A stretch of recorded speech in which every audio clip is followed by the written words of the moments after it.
Howdy everybody, it's Mark from English.com here to school you in some knowledge about another rhetorical device.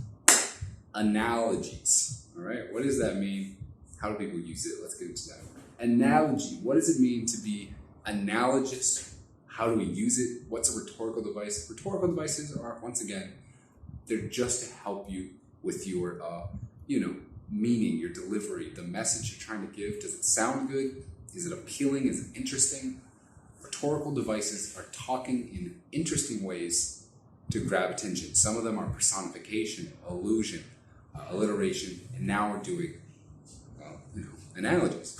So, the word analogous, it's like kind of this old Latin word, analogos or something like that, meaning proportionate.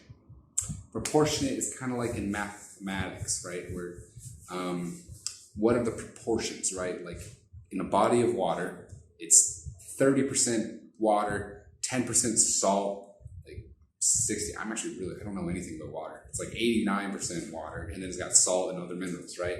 So the proportions are what make it up. So if something is proportionate to something, right? If you have another water, think about it like this. If you have another ocean that's proportionate to a different ocean, maybe the Atlantic Ocean, the Pacific Ocean, they are proportionate to each other. That means they have the same makeup. They're 80%, water, 10% salt, 10% other stuff, right? So that's kind of the idea. So if something's proportionate, it is at least similar. It's analogous. Now, when you use an analogy, it's just a metaphor, meaning you make up something. It's like a story, a little story, to tell a message.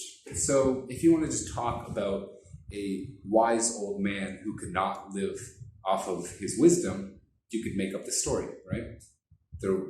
This wise old guy is like an owl who did not hunt during the winter, and though he was very smart, he didn't have enough to survive, right? So you have a wise old man who can't eat his books, he can't eat all his knowledge and all his philosophy, and you're comparing that to an owl who he should hunt, but he's just so wise he doesn't, right? It's interesting because now isn't that just a metaphor? Isn't that just a simile?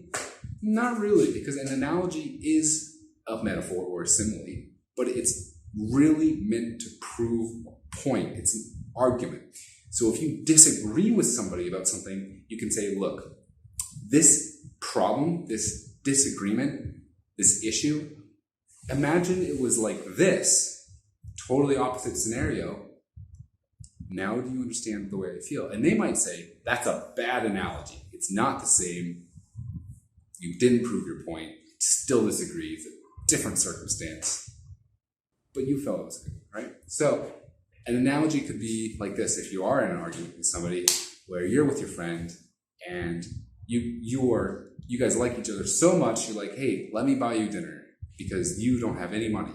And he says, no, I'll just buy French fries. You don't buy me anything. And then you say, no, I have to buy you dinner. Otherwise, it would be as if, like, say you're a lifeguard. Say I'm a lifeguard and I see somebody drowning and I don't go save them.